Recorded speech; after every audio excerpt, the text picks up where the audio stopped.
Pasada Balita live sa DWIZ AM Metro and Mega Manila. DWIZ News FM Regional Stations, Aliw Channel 23 at nakalive din sa lahat ng DWIZ digital accounts. Kasama ang magbibigay ng kakaibang drive sa umaga, John Ibanez. DWIZ Pasada Balita, tuloy sa pagbabalita ng tama, paglilingkod ng tama.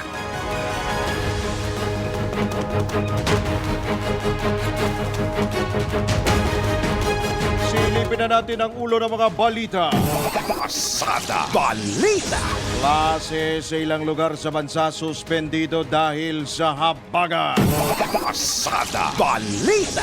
Vice President Duterte at ilang kongresista nagkasagutan sa budget hearing.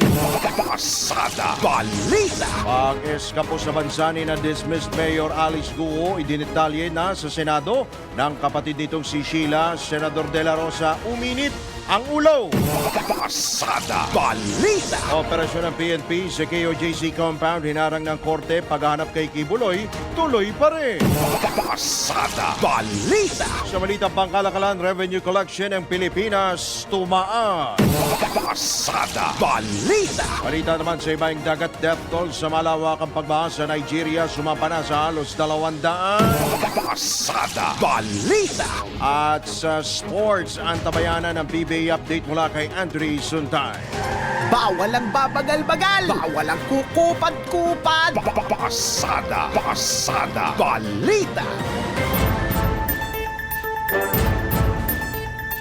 Isang maulang umaga ng Miyerkules, ngayon po ay Agosto 28, taon 2024. Kayo po ay nakatutok, nakikinig sa pamamagitan po ng impilang may todong lakas DWIC 882 at Aliw Channel 23 sa ngalan ni John Ibanez, ito po yung lingkod, Drew Nasino. Pasada Balita. Sa oras na 5 sandali, makalipas po ang ikapito ng umaga. Bago sa detalye ng mga balita, alamin po muna natin ang magiging lagay ng panahon. Patuloy ang pag-iral ng Southwest Monsoon o habagat na nagdadala ng kalat-kalat na pag-ulan sa bansa, partikular sa Central Luzon, Mimaropa, Bicol Region, Metro Manila, Palawan, Occidental Mindoro, Batangas, Bataan, Zambales at Pampanga. Ayon sa Pag-asa, magpapatuloy ang malakas na pag-ulan hanggang ngayong umaga, pero asahan na bandang tanghali hanggang hapon ay mababawasan ang mga pag-ulan. Abang asahan pa rin mamayang hapon ang malakas na pag-ulan sa Metro Manila at Central Luzon. Patuloy din pinag-iingat ng publiko at pinayuhan na magdala ng mga pananggalang sa ulan sakaling o kung lalabas ng bahay. Pasada Balita. Suspendido naman ang pasok sa lahat ng antas sa pampubliko at pribadong paaralan sa ilang lugar ngayong araw dahil sa malakas na pag-ulang dulot ng habagat. Kabilang sa mga nag-anunsyo ng class suspension ang Maynila, Quezon City, Caloocan City, Navotas, Malabon, Pasig, Marikina, Mandaluyong, Taguig, Pasay, Pateros, Las Piñas, Muntinlupa, Parañaque at San Juan. Kanselado rin ang klase mula kinder hanggang grade 12 sa Taytay, Rizal. Para sa karagdagang updates, manatiling nakatutok sa DWIC 882 at Aliw Channel 23. Pasada Balita. Sa iba pang detalye ng mga balita, isang linggo matapos ang mainit na diskusyon ni na Vice President Sara Duterte at Senador Rizon Tiveros kaugnay sa 2025 proposed budget ng Office of the Vice President, si ACT Teachers Party List Representative Franz Castro naman ang nakaharap ng Vice Presidente sa Kamara. Ito'y matapos ungkatin sa pagdinig ng House Committee on Appropriations ang 125 million pesos na confidential funds ng OVP noon pang 2022. The topic and the invitation of the House of Representatives to the Office of the Vice President for this hearing is the 2025 budget proposal. There is no confidential funds in the 2025 budget proposal. Nagpatuloy pa ang sagutan ng mag-request o hilingin ni VP Sara na palitan ang presiding officer sa budget hearing na tinanggihan naman ni House Committee on Appropriations Senior Vice Chairperson at Marikina 2nd District Representative Stella Kimbo. I request that the chairperson of the Finance Committee preside over this hearing. Madam Vice President, with due respect, you are not allowed to do that, Madam Vice President. You are not allowed to introduce any motion. You are a research person. Tapos pagsabihan ni Congresswoman Kimbo, si VP Sara ay binigang diin ng Vice Presidente na walang panuntunan na kailangang sundin sa isinasagawang pagdinig o yung budget hearing sa Kamara. Narinig mo yung sinabi niya, ma'am? Narinig mo yung nakikinig ka sa kanya kanina? Absolutely. Walang rules dito. Please proceed and answer the question. It's a very simple question. Diba? Yan po ang tinig ni na Vice President Sara Duterte at House Committee on Appropriations Senior Vice Chairperson Stella Kimbo. Pasada Balita. Dahil dyan, ipinagpaliban ng House Committee on Appropriations ang pagtalakay sa panukalang budget ng Office of the Vice President para sa taong 2025. Ito ay matapos ng magmosyon si Zambales Representative Jefferson Concun na i-defer ang pagdinig dahil sa patuloy na pagtanggi ni Vice President Duterte na sagutin ang mga katanungan ng mga mambabatas hinggil sa pondo ng kanyang tanggapan. Matapos na walang tumutol, inaprubahan ni House Committee on Appropriations Senior Vice Chairperson at Marikina City Representative Stella Kimbo ang presiding officer sa pagdinig ang mosyon ni Congressman Conghun. Nakatakda namang ipagpatuloy ang budget deliberations ng OVP sa Setyembre 10. Nakakalungkot kasi nandito tayo lahat para tayo malinawan kung ano talaga yung nangyari, lalong-lalo na sa budget ng Vice President pagdating sa confidential fund and yung budget niya ngayong 2025. Kaya lang, hindi na rin ako magtatanong kasi alam ko, paulit-ulit din yung kanyang isasagot. So nakaka-frustrate lang dahil ito ay pera ng taong bayan. I would like to thank the Vice President for showing her true colors to the House and her lack of respect for check and balances and the separation of powers and accountability. We are a republic. We don't have a king or a queen. Kapot tinig ni Zambales 1st District Representative Jefferson Conghun. Arangkada Balita. Inilawas naman ni Pasada Balita. Stro sa pagdinig o budget hearing ng Office of the Vice President ang Notice of Disallowance ng Commission on Audit o COA. Batay sa inilabas na disallowance o Notice of Disallowance, halos 60% o 73 milyong piso ng pondo ng OVP ang hindi nagastos ng tama. Lumabas din sa findings ng ahensya na nagastos ng nasabing tanggapan ang 125 million peso confidential funds para sa pagbili ng impormasyon na nagkakalaga ng 14 million pesos, 10 million pesos naman para sa pambayad ng reward at 16 million pesos para sa renta at gastos sa safe house, habang inilaan ng 35 million para sa pagbili ng supplies, 40 million sa gamit at pagkain at 10 million pesos para sa pambayad sa insentibo at iba pang gastos kaugnay ng confidential operation. Ipinalawanag ng COA na na-disallow ang 60% bahagi ng confidential funds ng OVP dahil sa kakulangan ng mga dokumento na magpapatunay na ginastos ito ng maayos. Pasada Balita. Sa oras na 12 sandali makalipas ang ikapito ng umaga, sa iba pang detalye ng mga balita, naglabas na ng Temporary Protection Order o TPO ang Davao Regional Court Branch 15. Kaugnay sa operasyon ng pulisya sa Kingdom of Jesus Christ Compound sa Davao City. Alinsunod sa court order, inaatasan ng PNP Region 11 na tanggalin ang lahat ng barikada at harang na pumipigil sa pagpasok at paglabas ng KOJC members sa compound. Mahigpit ding pinagbabawal ang anumang aksyon na posibleng maging banta sa buhay, kalayaan at seguridad ng religious group at kanilang mga ari-arian. Inilabas ang kautusan sa gitna ng tensyon sa pagitan ng PNP at mga miyembro ng KOJC. Pasada Balita. Kaugnay niyan, maaari pa rin ipagpatuloy ng Philippine National Police ang paghahain ng warrant of arrest laban kay KOJC founder Pastor Apollo Kibuloy.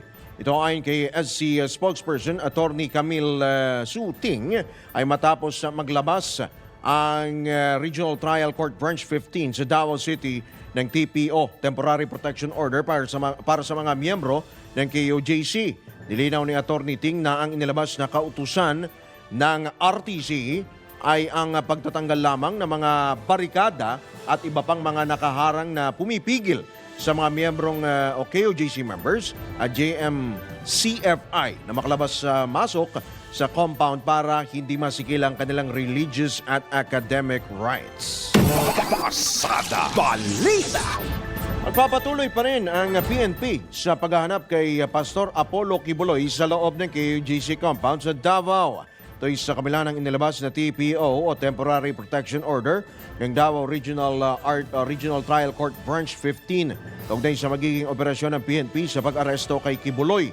Ayon kay PNP spokesperson Colonel Jean Fajardo, batay sa TPO na inilabas ng korte, tatanggalin lamang yung mga barikada at iba pang mga nakabalandrang inilagay ng mga pulis sa KOJC compound.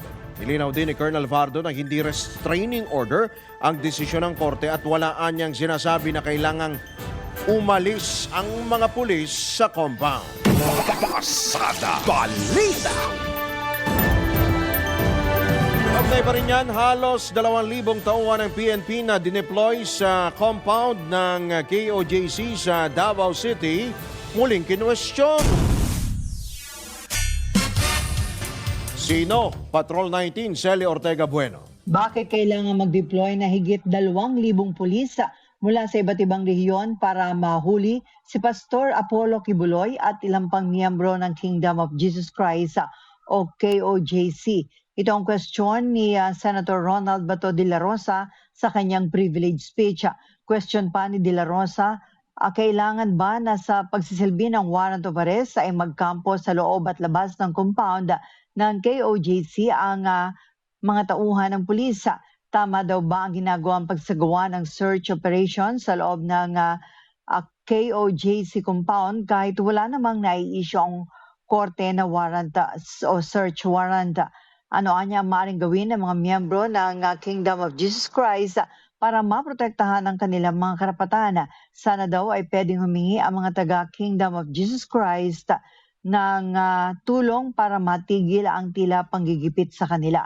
Git ni Senator De La Rosa, hindi nila kinukwestiyon ang kapangyarihan ng PNP na magpatupad ng warrant of arrest na inisyo ng korte. Gayun din, hindi nila sinisita ang hangarin ng PNP na gampanan ang kanilang mandato na arestuhin ang mga tao na may warrant of arrest. Pero bilang dating PNP chief, ngayon lang daw siya nakakita ng operasyon para sa pagsilbi ng warrant of arrest na halos 2,000 pulis ang dineploy.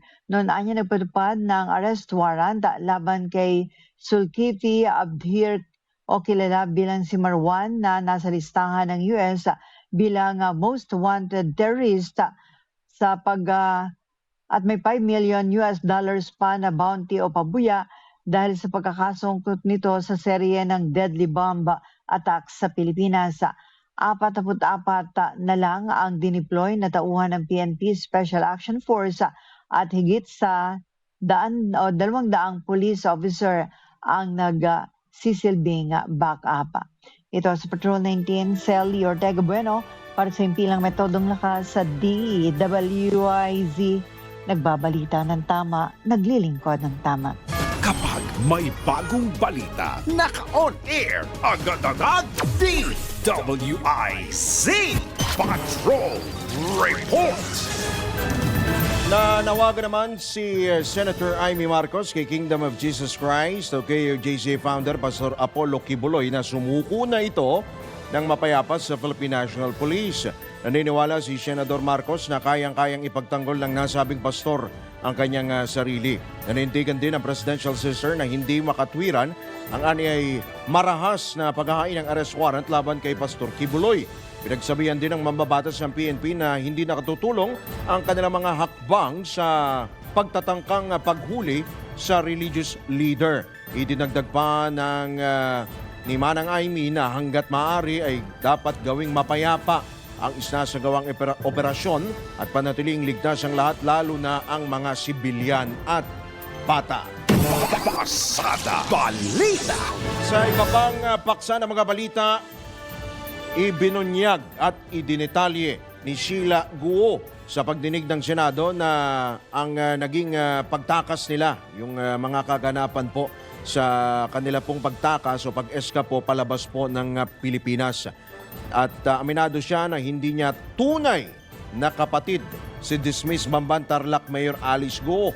Ayon kay Sheila, hindi siya pinanganak dito sa Pilipinas, kundi sa China, at hindi niya ama si John Jong-go o Angelito Go na ama ni Alice. Ilinaw din nito na nasa China ang kanyang tunay na ama at tita lamang niya ang kasalukuyang kinakasama ni John na si Wen Yilin.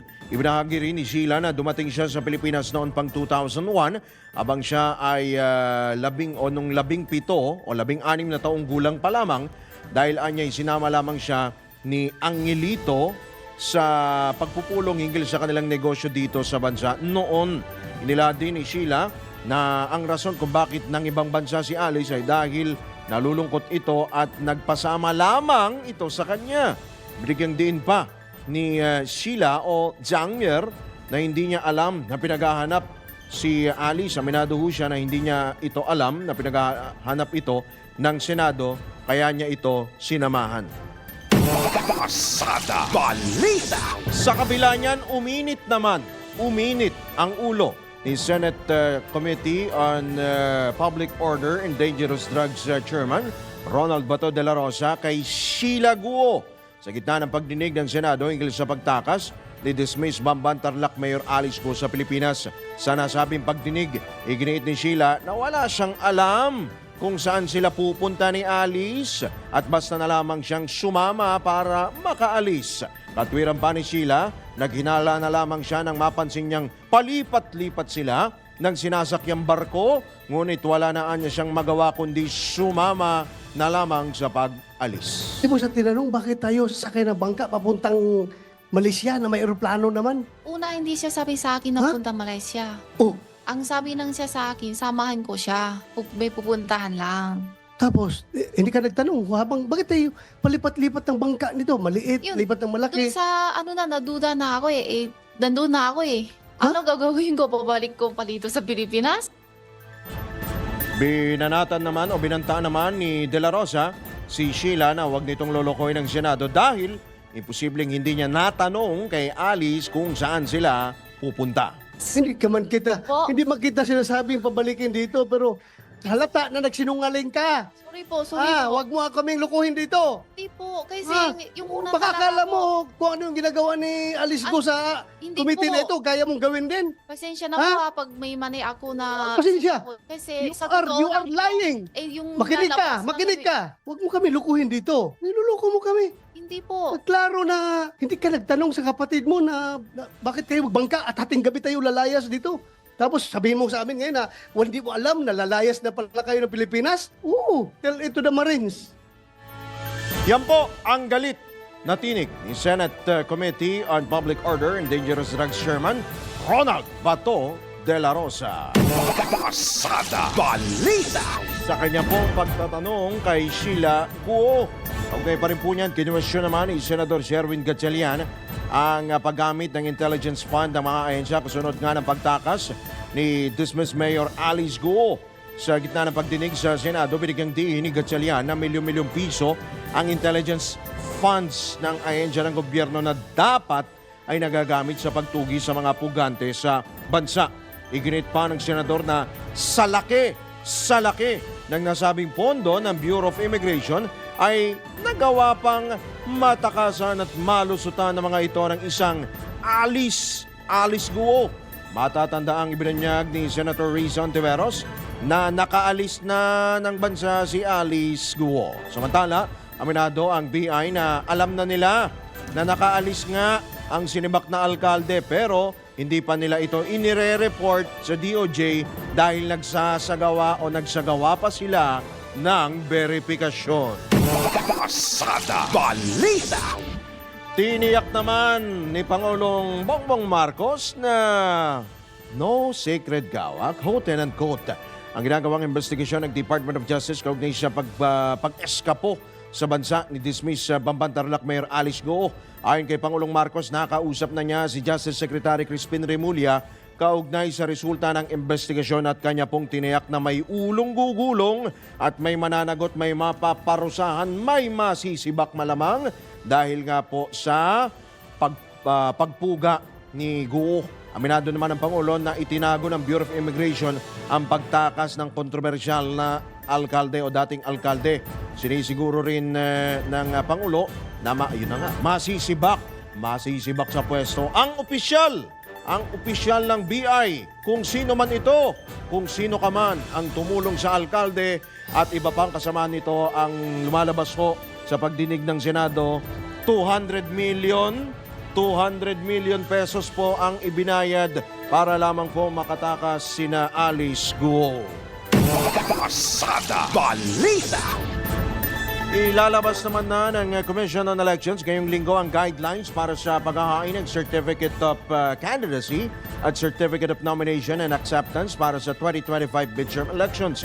Ayon kay COMELEC spokesman Attorney John Rex Laudianco, laman nito ang panuntunan para sa format ng COC, gayon din ang paghahain nito mula 1 hanggang Oktubre 8. Samantala, sinabi naman ni COMELEC Chairman George Garcia na kabilang din sa guidelines ang pagpayag ng mga kandidato na isapubliko ang kanilang COC sa COMELEC website.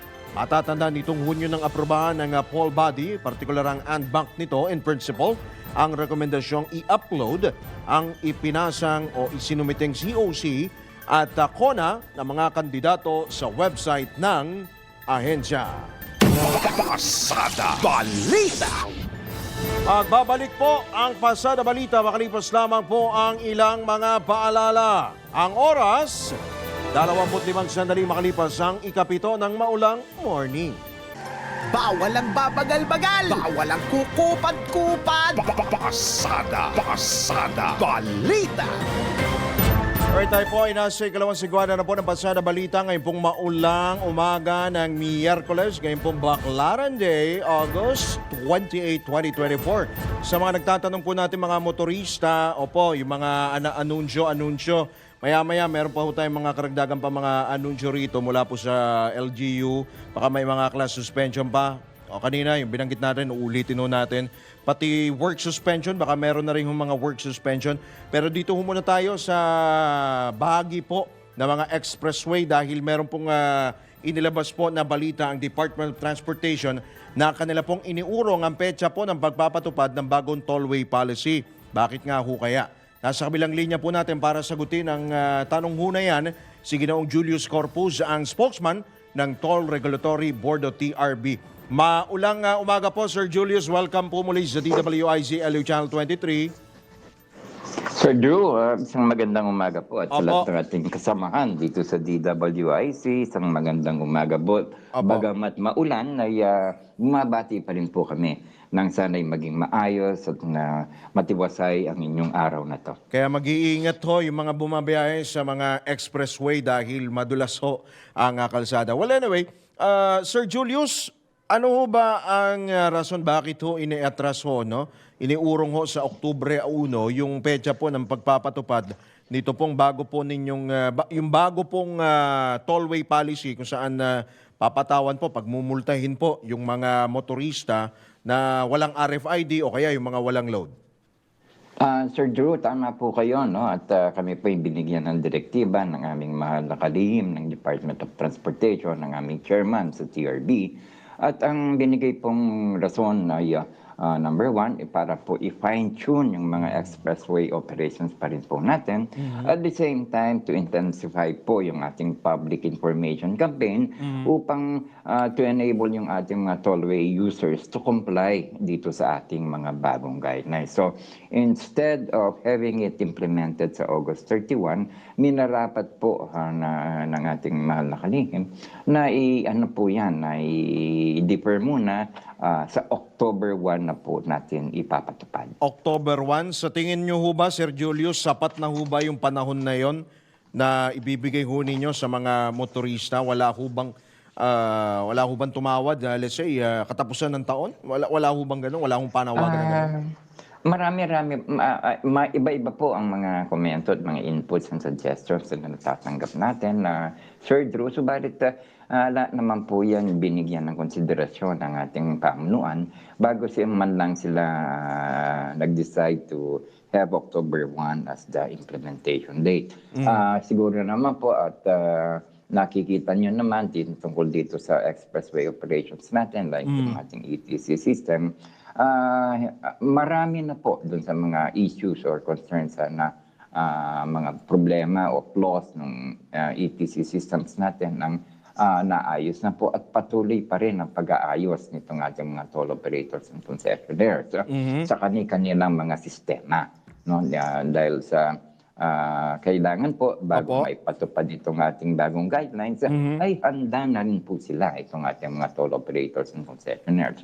Dito naman po sa ating mga tollway users, marami naman na po, majority nga meron na pong RFID, Sir Drew, hindi nyo lang po mga around 90-92% gumagamit na po ng RFID. At yung 90-92% na yan mostly are very compliant and very responsible sa paggamit nila ng kanilang mga RFID. Kasi number one, yung kanila pong RFID ay pinapa-health check po nila na ito maayos pa sa kanyang kondisyon.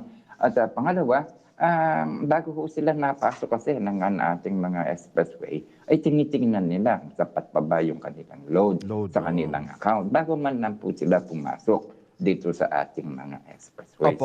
Yan po ang hinihingi namin sa mga wala pang RFID at hinihikayat po namin sila na kung pwede magpakabit na kayo ng RFID ninyo habang may panahon pa sapagkat mas mabilis maginhawa kung nasa RFID link kayo makikipagtransaksyon sa pagpasok nyo sa expressway. At kung meron na po kayong RFID, nawa naman i-check nyo namang mabuti bago po kayo pumasok. Kasi may kaparaanan naman po, Sir Drew, di ba? May mga applications, may statement of account, may mga toll fare indicators na nilalagay ang ating mga toll concessionaires to know kung meron pa kayong balanse or wala na pagpasok bago kayo pumasok ng expressway. Alright, Sir Julius, meron ho bang datos kung gaano na ho ba karami yung RFID users, yung mga motorista po na may RFID? Kanino ba manggagaling yon? Sa toll operator ho ba? Anong ahensya ho ng gobyerno manggagaling yan? Actually, binibigay din po namin kasi hinihingi namin yung mga reports na yan, Sir Drew. Mangyari naman, pamanhin nyo, hindi ko lang hawak ngayon yung actual numbers and I don't want to be inaccurate sa mga sasabihin kong numero sa inyo. Pero meron po tayong datos dyan. But on a general note, ang banggit po sa akin ng ating tanggapan ay around 90-92% na po ang gumagamit ng RFID sa ating mga expressways compared to around 7-8% na hindi, yung iba meron pero hindi ginagamit. Yung iba talagang wala pa. Kaya hinihikayat po namin sila. Yun po na magpa-RFID na o gamitin na yung RFID nila. Okay. Pagsapit po ng Oktubre 1, kung sakali po, syempre, batid naman natin kung may mga ilan pang mahuli na pagmumultahin. Saan ho, may guidelines naman ho, di ba, na ilalabas, no? Ang mga toll operator para po doon sa bago pong tollway policy, saan ho magbabayad ho ng multa? Ganito po yun, Sir Drew, in a very fast way. Generally, ito yung napag-usapan na namin with LTO. Kung po kayo ay sabihin na natin na kayo ay nasita dito sa isang toll plaza at merong deputized traffic enforcer dun sa toll plaza yun, ang mangyayari po dun mismo ibibigyan kayong parang traffic citation ticket, yung TOP na tinatawag na may violation kayo tungkol dito sa panibagong guideline. At bibigyan kayo ng pagkakataon na question ninyo yung violation ninyo. Kung kasi pwede nyo patunayan na may load naman ako. Kaya lang hindi nyo na-credit sa account ko. maayos naman ang aking RFID. Meron akong RFID pero hindi binasa ng reader ninyo. Yung pong mga yun ay mag-exonerate sa inyo dun sa, para hindi kayo ma-penalize. Because you can question at may due process po tayong ibibigay sa ating mga motorista. At kung napag-alaman po na may problema pala, hindi yung motorista, kundi yung sistema o kaya yung hardware, meron pong kaakibat na penalty na nag-aantay dun sa toll operator and concessionaire kung hindi nila naisaayos yung problema niyo. Computerized din ang paniningil ng multa, Sir Julius? Yung pong yung binabanggit na binabayaran po yun sa LTO. LTO. Meron pong mga ways and means to pay it online at yun po nabanggit ng LTO sa amin. Alright. Sa darating pong mga araw, ipapaalam po natin through the LTO information nila kung paano ang pwedeng bayaran ng mga fines and penalties na nauukol dito sa JMC nito. Pero ang bayaran po, ang penalties and fines, kung sakaling ipapatupad na, pupunta po yan sa LTO. At ang sabi po ng LTO, yan po nire-remit nila sa National Treasury. Kasi mahalaga rin malaman yan. Just in case na ikay mahuli, ikay masita na wala ka palang load or wala kang... Pero kung sa load din naman ang pag-uusapan, magdadagdag ba ng mga loading station dyan sa mga expressway? Ang dami kong kaparaanan na sa ngayon, Sir Drew, no? Meron tayong mga loading stations at online, pwede rin. Pumunta lamang sa mga websites ng mga providers ng AutoSweep at saka EasyTrip. At nakalista po roon kung saan kayo pwedeng magpa-load o magpakabit ng RFID. At meron pa po yung online loading. Babanggitin ko na. Sige po. Hindi naman po siguro masama. Yung GCash, yung Paymaya, yung mga bangko, yung mga online, yung 7-Eleven. Mga ganun pong mga napakarami po niyan, Sir Drew, no? Na kaparaanan upang kayo makapag-load na conveniently sa inyong mga RFID. Opo. Baka meron pa ho kayong panawagan na mga karagdagan pang mga detalye o mga abiso po para po sa mga motorista sa pagsapit po ng Oktubre 1. Mukhang tiyempong-tiyempo, Sir Julius, October 1, tapos ano pa naman, kumbaga, pagpasok ng October, di ba, mag-uundas. Ang dami mga motorista niyan. Kaya ang ganda ng tiyempo, Ang ganda ng timing, Sana, Sir Drew, by October 1, ng una, yung mga natitira pang panaka-nakang problema sa ETC system or equipments ng toll operators ay halos naayos na. At sana sa October 1, at ang atin naman pong mga motoristang wala pang RFID ay nakapagpakabit na.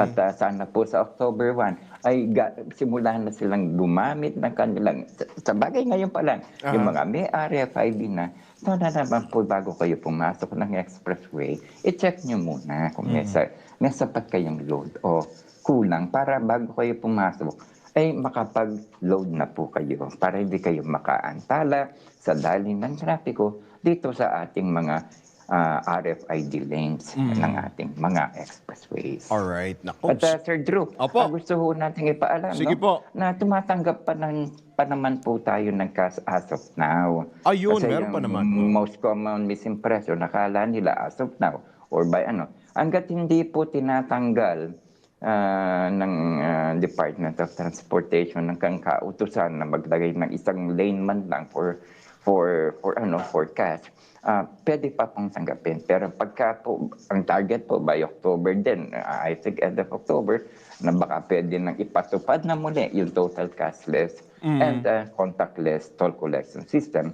Kaya hinihikayat namin sila bago mapatupad yun. Sana po'y nakapagpakabit na yung ating mga motorista. Alright. Sige po, abangan po namin. Antabayanan po namin yan, Sir Julius. Magandang maulang umaga po sa inyo. Ingat po kayo, Sir Julius. Kayo rin po, Sir Drew, lahat nating kasamahan sa DWIZ at lahat po ng mga motoristang gumagamit ng ating mga expressways.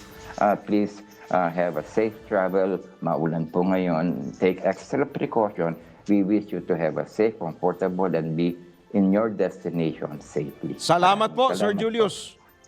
Thank you po. Ingat po, ingat. Alright, si Ginoong Julius Corpus po yan, ang tagapagsalita po ng TRB o Toll Regulatory Board. Pasada Balita. Sa magpapatuloy pa rin ay ilan pa mga balita, tanggap tayo ng report. Dagdag pondo para sa susunod na taon, hiniling ng Office of the Ombudsman sa House Appropriations Committee. Patrol 30 Jelly Mendez sa detalye. Humiling ang Office of the Ombudsman sa House Appropriations Committee na dagdagan ang kanilang pondo para sa susunod na taon. Sa ginanap na budget deliberations kahapon, ipinakita ng Ombudsman ang kanilang 2025 budget sa ilalim na rin ng National Expenditure Program. Ayon kay Ombudsman Samuel Martires, ay nasa 5.824 billion pesos ang inilaang pondo sa kanilang ahensya, na mas mababaan niya sa kanilang hiniling sa Department of Budget and Management na 8.573 billion pesos. Binigyan din na opisyal na kailangan nila ng karagdagang pondo para sa kanilang mga plano sa Ombudsman, kabilang na ang pag-hire ng mga karagdagang mga abogado. Anya, target ng kanilang tanggapan na dagdagan sa ang mga abogado na itatalaga sa kanilang itatayong satellite offices. Aminado si Ombudsman Martires na kulang ang mga abogado sa kanilang tanggapan na isa sa kanilang kasalukuyang problema. Bukod pa dito ay kailangan rin ng Ombudsman ang dagdag na budget upang i-upgrade ang kanilang IT system, bunsod na rin ng sunod-sunod na hacking incident. Ito si Patrol 30 Jelly Mendez nag-uulat para sa impilang may todong lakas sa DWIZ. Nagbabalita ng tama, naglilingkod ng tama. Pasada Balita. Samantala sa iba pang balita, 100,000 deactivated voters muling nagparehistro para makaboto sa susunod na taon. Patrol 5 Aya Yupangkot sa detalye. Nadismaya ang Commission on Elections o COMELEC sa mababang bilang ng mga muling nagparehistro matapos na ma-deactivate ang kanilang voters registration. Ayon kay COMELEC Chairman George Erwin Garcia, nasa 100,000 lamang ang muling nakapagpatala upang makaboto mula sa 5 milyon na deactivate. Sobrang baba daw ang bilang ng muling nagpa-reactive ng kanilang voters registration. Inaasahan ng COMELEC na ganito ang senaryo tuwing midterm elections. Kaya naman, umaapila siya sa mga natanggal sa listahan na muling magparehistro upang makaboto sa 2025 midterm elections. It's Patrol number 5. Ay, pa ako para siyempre may todong lakas. DWIC. Nababalita ng tama, naglilingkod ng tama.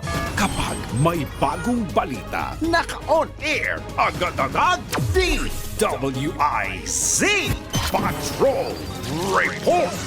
O isa pang pag-uulat bago tayo magbigay daan sa ilang po mga paalala, commemorative coins para sa ika-75 anibersaryo ng BSP, pwede nang mabili online. Kabuuan ng detalye mula kay Patrol 13 Gilbert Perdes. Iprinesenta na ng Bangko Sentral ng Pilipinas kay Pangulong Ferdinand Marcos Jr. ang 7,500 pesos gold at 750 pesos na silver commemorative coins. Bahagi ito ng pagdiriwang ng BSP ng kanilang ika-75 anibersaryo ngayong taon. Tampok sa non-circulation legal tender coins ang Aduana Building na matatagpuan sa Intramuros, Maynila. Ito ang nagsilbing unang headquarters ng Central Bank of the Philippines. Sa kabilang bahagi naman ng barya ay nakalagay ang BSP seal taong 1949 at 2024 habang nakasulat ang Celebrating Years of Central Banking in the Philippines. Samantala sinabi ng BSP na i-anunsyo nila sa mga susunod na araw kung kailan ito maaaring mabili ng publiko at may bebenta ang commemorative coins sa BSP Store sa kanilang website. Patrol 13, Gilbert Perdes, nagbabalita ng tama, naglilingkod ng tama. Kapag may bagong balita, naka-on air, agad-agad, DWIC Patrol Report. Babalik po muli ang Pasada Balita makalipas lamang po ilang mga paalala. Oras! Ate Susan, Jeronimo, Ramon Abadillo, wala hong pasok ng mga bata. Oras ho natin, 14 na minuto bago sumapit ang ganap na alas 8. Pasada Balita. Sa pagkakataon ito, tanggap po tayo ng isang nagmamadaling balita. DWIZ Flash Report. Mula kay Patrol 13, Gilbert Verdes. Gilbert! Yan, suspendido na ang pasok sa mga tanggapan ng gobyerno at pampublikong paaralan sa National Capital Region o NCR ngayong araw. Itong kinumpirma ni Executive Secretary Lucas Bersamin dulot nga ng masamang panahon. Ayon kay Bersamin, epektibo ang suspension ngayong alas 7 ng umaga, Agosto 28. Punsod na rin ang epekto ng southwest monsoon o yung hanging habagat. Ginawang deklarasyon kasunod na rin ng rekomendasyon mula sa NDRRMC. Patrol 13, Gilbert Verdes, nagbabalita ng tama, naglilingkod ng tama. Kapag may bagong balita, naka-on air, agad-agad, DWIZ Patrol Report. O ayan na, ulitin ho natin, suspendido po ang klase sa buong Metro Manila, maging ang pasok po sa lahat po ng tanggapan ng gobyerno dito po sa National Capital Region. Kaya't, balik na po kayo sa inyo pong pagtulog. Pasada Balita. Tulog na ho kayo, pero ang kalaban ho natin mamaya ay baha. Eto na naman tayo, baha. At sa iba pang balita, kakasuhan ng Department of Agriculture, Bureau of Animal Industry ang mga illegal na trader ng baboy na hinarang sa mga itinayong checkpoints dulot ng African Swine Fever. Ayon sa DA, mga kasong falsification of documents at paglabag sa Meat Inspection Code na maaaring isampa sa mga sangkot o mapapatunayang sangkot. Batay sa datos ng DA, umabot na sa mahigit 400 barangay sa bansang apektado ng ASF outbreak. Bakyat naman sa 430 baboy ang isinuko sa kagawaran, habang 46 naman ang kinatay. Samantala, sisimulan na sa Biyernes sa Agosto 30 ang pagbabakuna sa mga baboy sa lalawigan ng Batangas. Pasada Balita. Alamin na po natin ang update sa mundo ng pampalakasan. Updates at inside stories sa iba't ibang sports. Ito ang Real Sport. Real Sports ni Anthony Suntay. Magandang umaga. Nagawa ni Scottie Hobson ang unang game-winning 4-point shot kahapon at nagwagi ang Converge sa TNT. 96-95 sa PBA Governors Cup sa Smart Araneta Coliseum. Pumasok ang tira ni Hobson sa may kanang bahagi ng court at may natira pang 4 na segundo sa laro. Hindi pumasok ang huling tira ni Rondae Hollis Jefferson para umakyat ang kartada ngayon ng Fiber Xers sa 2-1. Lamang ang TNT ng 16 puntos bago nakabalik ang Converge. Nakuha ng TNT ang kanilang unang talo pagkatapos ng 2 sunod na panalo. Sabi ni Fiber Xers coach Franco Atienza na ang plano talaga ay ang 4-point shot at ang tira ni Hobson. Ginamit ni Hobson ang screen ni Brian Santos para makawala sa depensa ni Glenn Cubuntin para sa makasaysayang game-winning basket. Para sa Real Sports, ito po, si Anthony Suntay. Real Sports ni Anthony Suntay sa DWIZ 882. Pasada Balita. Balitang pangkalakalan. Tumaas ng 14.8% ang total revenue ng bansa sa unang 7 buwan ng taon. Ayon kay Finance Secretary Ralph Recto, ang total revenues mula Enero hanggang Hulyo ay umabot sa 2.6 trillion pesos. Kumpara sa 2.27 trillion pesos sa kaparehong panahon ng isang taon. Nakakolekta ang BIR ng 1.6 trillion pesos o tumaas ng 12.7% mula sa 1.42 billion pesos collection noong nakaraang taon. Pasada Balita. Mga balitang dapat alam mo kahit sa labas ng bansa. DWIZ Balita sa ibang bansa. Sumampa na sa halos 200 katao ang patay habang 45 ang nawawala sa malawakang pagbaha bunsod ng malakas na pag-ulan sa bansang Nigeria. Ayon sa mga otoridad, mahigit 200,000 residente na ang apektado habang mahigit 10,000 naman ang nawalan ng tirahan. Patuloy ang isinasagawang rescue operations ng otoridad sa nasabing bansa. Pasada Balita. Habol po natin itong good news. Itinampok ang mga produktong Pinoy sa idinaos na Franchising and Business Opportunities Expo sa Melbourne, Australia. Inorganisa ito ng Philippine Trade and Investment Center o PTFIC Sydney at ng Export Marketing Bureau, katuwang ang Philippine Franchise Association. Ayon sa PTIC Sydney, nagbibigay oportunidad ang expo para sa mga produkto at serbisyong Pinoy na magkaroon ng direktang ugnayan sa mga potential buyer na interesadong pumasok sa franchising o yung mga may planong magkaroon ng kanilang sariling negosyo. Pasada Balita. Alright, bago tayo tuluyang magpaalam, paalalahanan po muna natin, ulitin po muna natin, wala pong pasok muli dito po sa Metro Manila ang lahat po ng antas sa mga pampubliko at pribadong paaralan. At ang pasok po, trabaho po sa gobyerno sa Metro Manila, suspendido. Alinsunod po ito sa rekomendasyon ng NDRRMC. Bunsod na rin po ng malakas na pag-ulang dala ng habagat. Kaya't pinapaalalahanan din po ng Pag-asa at NDRRMC ang mga naninirahan sa mga mabababang lugar na mag-ingat at maging alerto laban po sa posible pong pagbaha at landslide. Pasada Balita. Sa ngalan po ng bumubuo ng DWIZ 882 at Aliw Channel 23, sa ngalan din po ni John Ibanez. Ito po yung lingkod, Drew Nasino, nagbabalita ng tama, naglilingkod ng tama, susunod na Karambola. Bawal ang babagal-bagal. Bawal ang kukupad-kupad. Mabilis na ang panahon, kaya maiiwan ka kapag hindi ka nakasabay sa bilis ng panahon. Presyo ng gasolina, saan traffic, saan hindi. May strike ba o wala? At mga balitang importante sa buhay ng commuter na Pinoy sa DWIZ. Pasada Balita. Live sa DWIZ, AM Metro and Mega Manila. DWIZ News FM Regional Stations, Aliw Channel 23 at nakalive din sa lahat ng DWIZ digital accounts. Kasama ang magbibigay ng kakaibang drive sa umaga, John Ibanez. DWIZ Pasada Balita. Tuloy sa pagbabalita ng tama, paglilingkod ng tama, Lunes hanggang Biyernes 7 a.m.